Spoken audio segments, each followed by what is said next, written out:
안녕하세요. 오늘 뉴스레터의 주요 내용은 다음과 같습니다. 1. 궁극의 무기 K-9.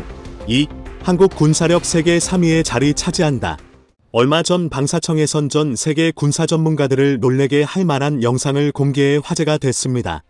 안 그래도 올해 한 해에만 5조 원대 규모의 수출 계약을 맺으며 히트작으로 군림한 K9 자주포에 대해 추가 업그레이드 계획을 공개한 것인데요. 이 과정에서 부품을 하나하나 해체하던 중 그동안 베일에 쌓여 있었던 K9 자주포의 차기작 K9A1의 포신의 기이한 형태가 드러나자 특히 인도 국방부는 1000억 루피 우리 돈으로 1조 6050억 규모의 방산 계약을 타진하며 신형 K9 자주포 200문에 대한 추가 주문을 정격으로 발표했습니다.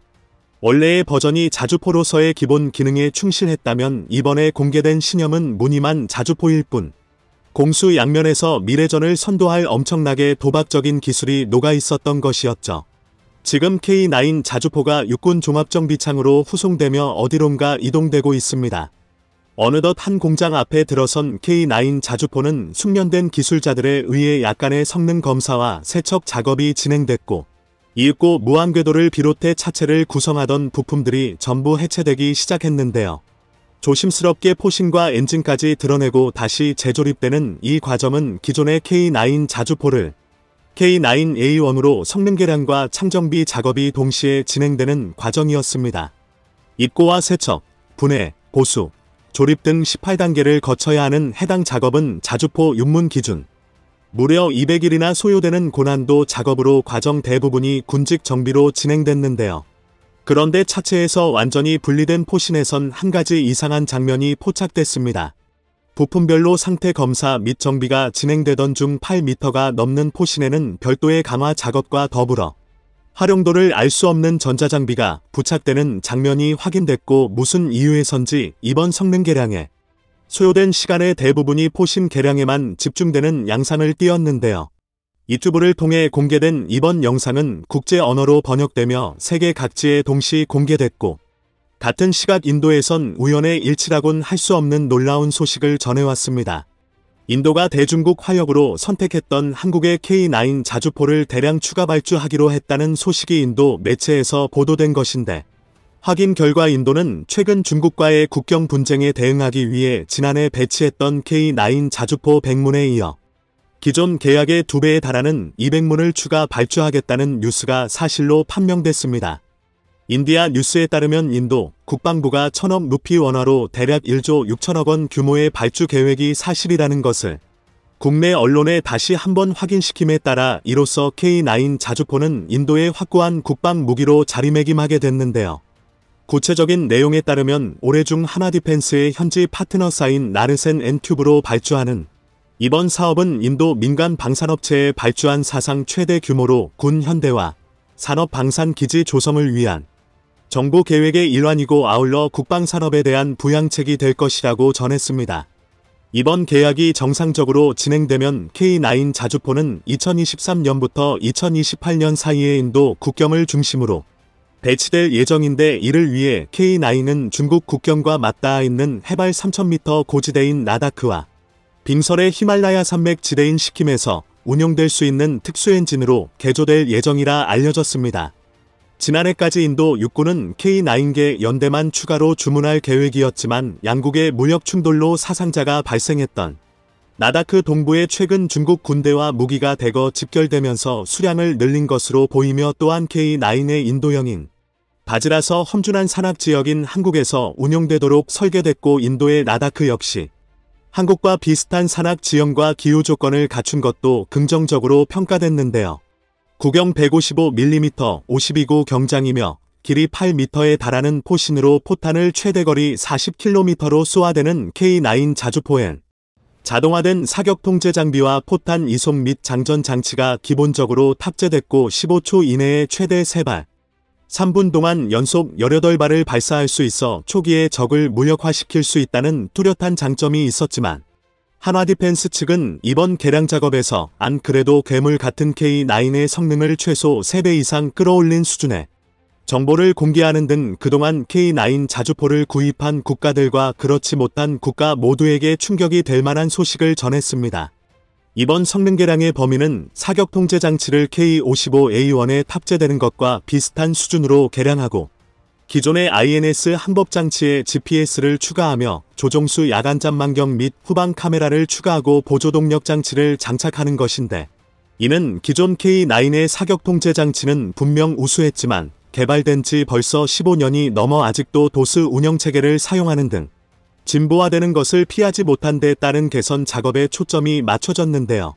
이에 따라 K55A1에 적용된 것과 비슷한 수준의 윈도우, 그래픽 기반 사격 통제 장치로 개량의 성능 향상과 더불어 디지털 지도 및 전자식 교범과 같은 새로운 기능을 탑재했고, 또한 전자식 시안신관 잘 입기와의 연동 기능을 추가하고 심형 155mm 사거리 연장안을 사격할 수 있도록 개량이 이뤄질 것으로 보입니다. 앞서 말한 것과 같이 K9의 항법 장치는 INS 기반으로 한계점이 있었기 때문에 GPS의 적용은 당연한 결과였는데, 기존에도 일선 부대에서는 PRE 등을 이용해 GPS를 활용하는 운용을 하던 것에서 알 수 있듯 GPS의 장점은 명확했고, 따라서 K55A1에서 적용되었던 GPS 수신기를 탑재한다면 이를 이용해 보다 빠르고 정확한 위치 재원을 산출할 수 있으며 기존 INS의 오차를 고정하는 것 역시 쉬워질 수 있었죠. 하지만 성능 개량의 핵심은 강화된 포신에서 찾아볼 수 있었습니다. 업그레이드된 K9은 위치 확인과 재원 계산, 방열과 송탄 및 장전과 사격까지 거의 모든 과정이 자동화된 무인 포탑으로 구성될 예정인데, 이를 위해 차대나 기동 체계는 그대로 쓰되 탄약 장전 장치의 구조를 바꿀 예정인데요. 둔감 장약을 적용하고 장약 장전을 자동화시켜 현재의 3분간 최대 발사 속도 6에서 8발을 최대 10발 이상으로, 지속 발사 속도 또한 6발 이상으로 끌어올린다는 계획으로, 참고로 이는 구조나 목표 성능 면에서 독일의 PZH-2000보다 뛰어나고 미국에서 개발했던 차기 자주포 크루세이더의 것과 거의 동일한 데다 추가로 발사 속도 향상을 위해 수랭식 포열 및 약실도 도입 예정이라 하니 완성만 된다면 지구상의 가장 강력한 자주포라 해도 과언이 아닌 셈이었습니다. 마지막으로 K9의 각종 전자장비를 작동하는 데 필요한 전력 소모를 감당하기 위해 보조동력 장치가 추가됐는데, 기존에는 배터리와 주동력 장치 즉 엔진만으로 전력 소모를 감당했기 때문에 배터리가 방전되는 걸 막기 위해선 엔진을 수시로 작동시켜야 했고, 따라서 연료 소모 증가나 엔진 수명 감소 등의 문제가 있었는데요. K55에 달린 보조동력 장치를 그대로 달자니 발전량이 충분하지 않아서 달 수 없었고, 이 때문에 방전이 잘 나는 한겨울의 경우 유압과 난방을 제외한 모든 전원을 켜도 몇 시간 이상 잘 버텨주는 배터리가 전자 사격 장비를 포함해 유압 장치를 켜는 순간 차체가 눈에 띄는 속도로 줄어드는 치명적인 단점이 존재했습니다. 여기에 겨울에 난방까지 켜면 전력 소모량은 더 심해지게 되는데, 조금만 멍 때리고 있으면 점점 떨어져 가는 전남량을 볼 수 있는 수준이었죠. 한편 K9의 성능 개량 소식과 함께 인도에서 추가로 200문을 들여온다는 소식이 전해지자 중국은 그야말로 패닉에 빠진 모습을 보였습니다. 특히 동시 최대 발사 속도를 기존 분당 6발에서 9발로 대폭 늘린 것과 직경 58구 경장의 새로운 포신을 사용하고 무인 제어 시스템을 통해 제어한다는 하나디펜스의 계획이 성공할 경우 K9 자주포는 100km 이상의 사거리 확보는 물론 모든 면에서 현재 중국의 주력 자주포인 PLZ-05보다 이점을 가질 것이 분명했기에 중국군은 자신들의 최대 강점이라 내세우는 육상전에서 크게 밀릴 것을 두려워하기엔 충분한 상황이었는데요. 더 큰 문제는 중국의 PLZ-05는 추후 업그레이드 계획이 전무하지만 K9 자주포의 성능 개량은 이번이 겨우 첫걸음일 뿐 추후 K9A2를 넘어 A3까지 총 3단계 계획을 추진 중이라 하니 한화디펜스 측은 K9의 최종 진화 형태는 사실상 무인화 형태를 띠게 될 것이라며 모든 성능 개량이 끝나는 시점인 2030년이면 동북아 전세의 판도가 지금과는 완전히 다른 양상으로 변할 것을 주장하기도 했죠. 한편 인도의 추가 계약 소식에 호주와 영국 등 서방 국가들의 행보도 크게 변화하기 시작했습니다. 최근 한국 정부 단위 직접 호주로 날아가 스콧 모리슨 총리와의 정상회담을 통해 1조 원대 규모의 K9 수출 계약서에 최종 도장을 찍었는데요. 호주 국방부에 따르면 K9 자주포는 독일의 PZH-2000과 함께 40km 넘게 날아가는 유일한 자주포지만 고가인 독일제에 비해 가격 경쟁력이 뛰어나 지금까지 600문을 수출할 정도로 베스트셀러로 자리매김했다며 특별히 덩치가 큰 검이라는 뜻의 헌츠맨이라는 별명으로 징롱시에 세운 공장에서 생산 및 납품할 예정이라 밝혔습니다. 참고로 방산업계에선 호주가 파이브 아이즈 소속이라는 상징성에 주목하며 이들이 미국과 영국, 캐나다 등과 자주 연합훈련을 실시하는 사실을 감안하면 향후 이들 국가에 무기를 수출할 수 있는 물꼬를 틀 수 있을 것이라 기대했는데요. 이 같은 예측대로 그대로 들어맞아 실제로 최근 영국에서도 K9 자주포 협상에 관심을 나타내기 시작했습니다.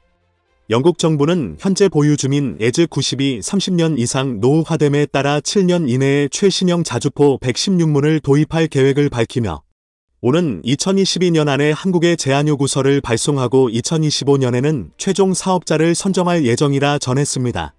관련 업계에 따르면 하나디펜스는 내년 본격화하는 영국의 차기 자주포 획득 사업 수주를 따내기 위해 영국의 현지 업체들과 네트워크 구축에 나서고 있고 영국 정부는 협력 대상 기업으로 로키드 마틴 영국 법인과 피어슨 엔지니어링 등 서방 기업들로 한정했지만 통과한 K9을 긍정적으로 평가하며 추가 협상자로 등록했다는 희소식을 전해오기도 했죠. 현재 러시아와 우크라이나 그리고 중국과 대만 등 신냉전 시대의 서막이 열린 가운데 전 세계 무대를 휘젓고 다닐 K9 자주포의 활약과 그로 인해 비약적으로 올라갈 한국의 국격 상승을 기대해보며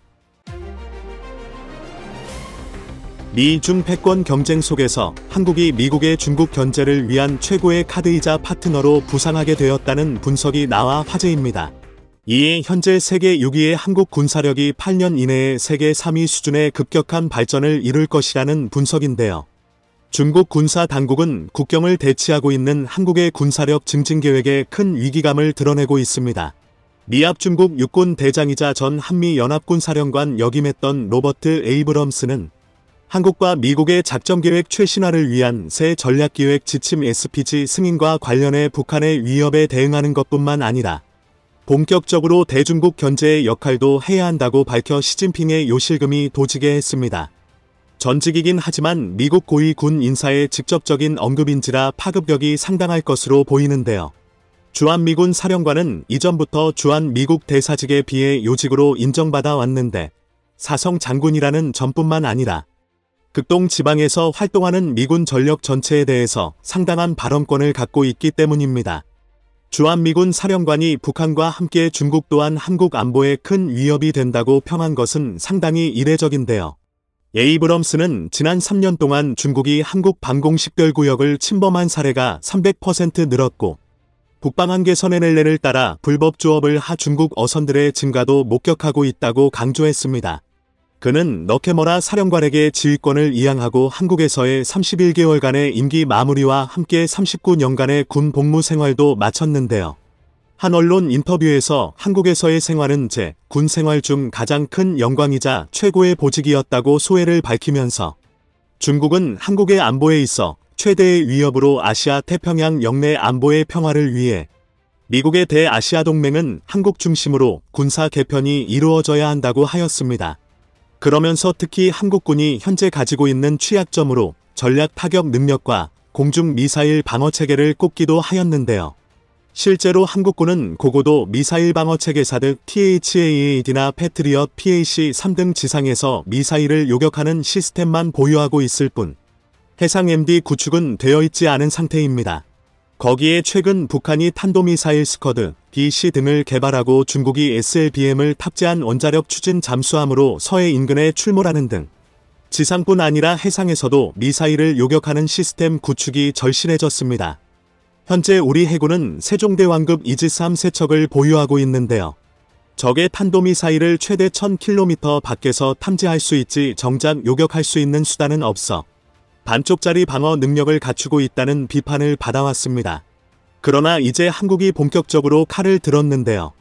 최근 합동참모본부는 회의를 열어 차기 이지스 구축함 세척의 SM-3와 SM-6 요격 미사일을 동시 탑재하기로 결정한 것입니다. 그동안 중국의 반발에 추진하지 못하며 우리나라를 방어하는데 왜 중국 눈치 보냐는 비판받았지만 이번에 SM-3에 이어 공격 능력까지 탑재한 SM-6 미사일까지 통합하여 그야말로 중국을 아연실색하게 만들었습니다. SM-3와 SM-6는 미국 미사일 방어국 미셀 디펜스 에이전시 주도로 레이시온이 개발한 이지스 BMD 시스템 전용 요격 미사일입니다. 현재 진행 중인 모든 탄도 미사일 방어 시스템 중 가장 첨단으로 꼽히는 체계인데요. SM-3의 경우 사거리와 요격 고도가 우주공간까지 뻗어나가는 만큼 커버리지가 매우 넓으며 최신 블락 EA 버전은 ICBM의 요격까지 가능합니다. 또한 궤도 위에서 고장 나거나 수명을 다한 위성도 파괴가 가능하죠. 현재 한국 해군의 도입이 유력한 기종은 SM-3 블록 1B입니다. 이 미사일의 최대 사거리는 900km, 최대 요격 고도는 500km 정도입니다. 이 미사일은 극단적으로 고고도 탄도미사일 요격에 치중된 미사일이기 때문에 육군은 THAAD와 PAC-3, 천공 그리고 해군은 SM-2와 SM-6을 통해 중저고도 방공을 보완하고자 합니다. 이번에 도입이 결정된 SM-6 미사일은 미 해군의 주력 미사일로 SM-2 블록 4A 함대공 미사일 본체와 AIM-120C 암담 공대공 미사일 탐색기를 결합해 만든 것입니다. MD 미사일 디펜스 체계이지 사실상 공격 능력도 부여되어 있는데 항공기와 순항미사일은 물론 탄도미사일까지 요격할 수 있고 함정도 타격할 수 있는 다용도성이 가장 큰 강점입니다. 지난 2016년에는 중국의 둥펑 21D 대함탄도미사일과 유사한 중거리 탄도미사일 요격 시험에도 성공해 대함탄도미사일 요격 능력도 갖춘 것으로 평가되고 있습니다. SM-3와 SM-6는 한국의 차기 이지스 구축함 사업인 KDX-III 배차이에 통합되면서 우리 해군의 무장 능력이 대폭 향상되게 되었습니다.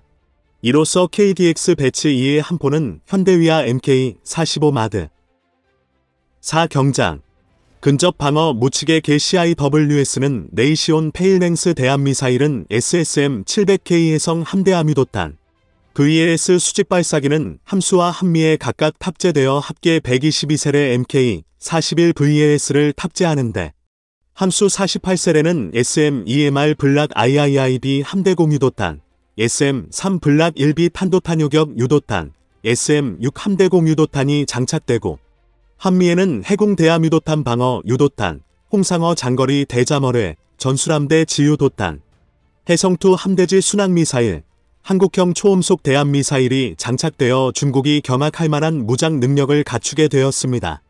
한국군의 SM-3, SM-6 도입 천명은 사실상 중국을 향한 선전포고라고 볼 수 있는데요.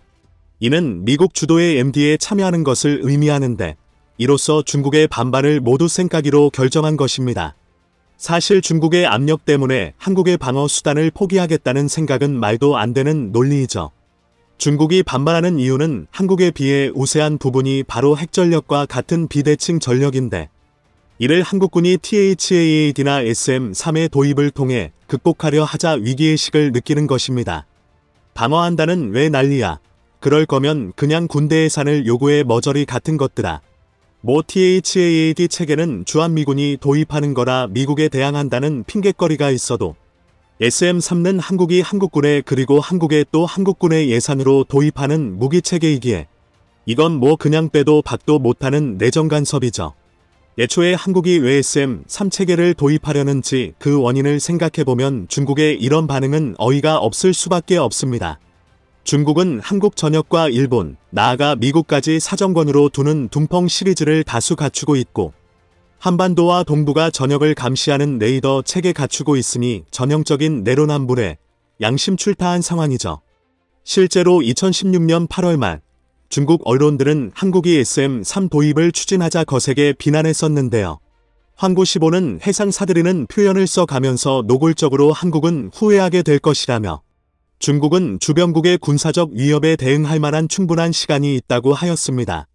시간 있으며 아껴 써 새끼야. 중국 황구15의 보도는 중국 정부 당국의 의견을 대변하기로 널리 알려져 있으므로 THAAD에 이어 이번 SM-3 도입도 중국이 물고 늘어지며 어깃장을 놓을 가능성이 있는데요. 하지만 이는 모두 지가 북핵에 미온적으로 반응하며 자처한 일이고 이에 따른 한미동맹 강화와 한국의 군사력 증진은 자연스러운 결과입니다.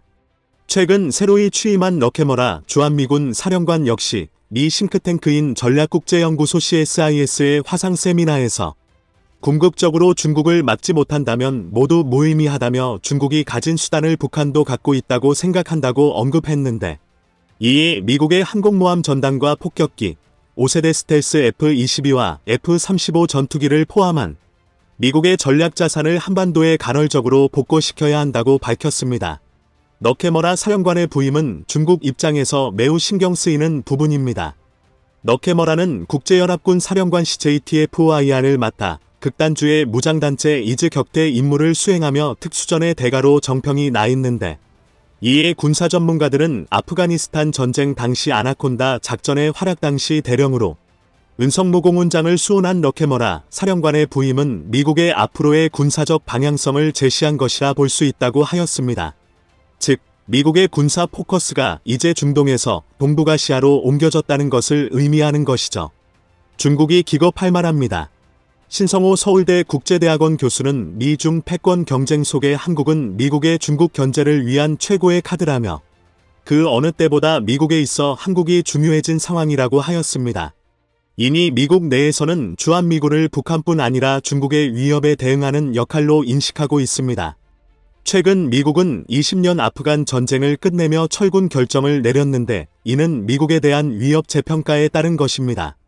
중동에서 발을 뺀 뒤 더 큰 위협인 중국을 본격적으로 견제하려는 의도라는 것이죠. 이러한 계획을 성공리에 이끌기 위해서는 한국을 핵심 파트너로 선정할 수밖에 없고, 이에 따른 자연스러운 한국의 군사력 증진에 많은 혜택을 제공할 수밖에 없는 것입니다. 구체적인 움직임도 나타나고 있는데요. 미 하원 군사위원회는 지난 2일 의결한 2022회계연도 국방수권법안에 자국과 영국, 호주, 캐나다, 뉴질랜드 등 5개국의 정보동맹인 이른바 파이브 아이즈에 한국을 추가하는 방안을 검토하도록 하는 내용을 담았으며, 펠로시 미 하원의장은 쿼드에 한국이 들어오는 것이 바람직하다고 말했습니다. 특히 미국과 한국 사이 눈여겨보아야 할 것은 지난 한미 정상회담에서 아무도 예상치 못했던 공동 성명이 있었다는 것인데요. 바로 원전에 대한 한미 협력 부분입니다. 큰 틀은 미국과 한국이 협력하여 해외 원전 수주에 나설 것이란 건데, 궁극적으로 한국의 핵 개발에도 긍정적인 영향을 끼쳐 이후 핵무장을 용인할 가능성이 커졌기 때문입니다. 그리고 결국 역사적인 소식이 전해졌는데요.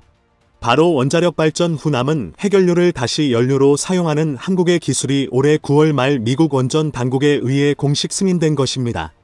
한국과 미국이 공동 시행한 파이로 프로세싱과 차세대 원전인 소듐 냉각 고속로의 세파워의 연구 결과를 담은 보고서를 한미 원자력 연료 주기 공동연구 JFCS 운영위원회가 승인하였는데, 파이로 프로세싱은 원전에서 나오는 사용 후 핵연료 부피를 줄이는 동시에 재활용 기술을 활용해 차세대 원자로 중 하나인 소듐 냉각 고속로 SFR을 가동할 수 있는 기술입니다. 폐연료 재처리 과정에서 전기 분해하면 나오는 세슘과 스트론튬 등 방사성 원소들을 별도로 처리하고, 남은 플루토늄, 아메리슘, 큐륨 등 우라늄보다 질량이 무거운 초우라늄 원소를 SFR에서 재활용하는 것이죠. 이제 한국은 플루토늄 재처리 기술을 미국에 의해 공식 승인을 받았고, 미 학계 및 정계에서도 끊임없이 한국의 핵무장에 관한 이야기가 나오는 추세로 한국의 핵무장이 본격적으로 가시화될 것으로 보입니다. 서균열 서울대 원자핵공학과 교수는 핵원료 물질인 플루토늄을 재처리해야 핵 개발이 가능한데, 정치적인 문제에 묶여 멈춰있는 상황으로 만약 원자력 발전소의 연료봉을 재처리할 경우 한국은 최대 10,000발의 핵탄두를 만들 수 있고, 현재 보유한 우리 기술만으로도 6개월 이내에 수소 폭탄급 핵탄두용 핵실험이 가능하다고 하였습니다. 미 국방섬은 최근 연례보고서에서 중국의 핵무기와 빠른 속도로 확대돼 2030년에는 1,000개를 넘어설 수 있으며, 이는 미국의 최대 안보 위협이라 하였습니다. 전 세계에서 핵 가지고 제일 나대는 두 국가, 중국과 북한이 바로 우리나라 국경에 맞닿아 있으니 이쯤 되면 한국이 핵무장하지 않는 게 이상할 정도죠. 북한은 중국의 하수인이고 중국은 세계 악의 축이니 고로 한국 핵무장은 부득이한 것으로 이게 다 시진핑 때문이다.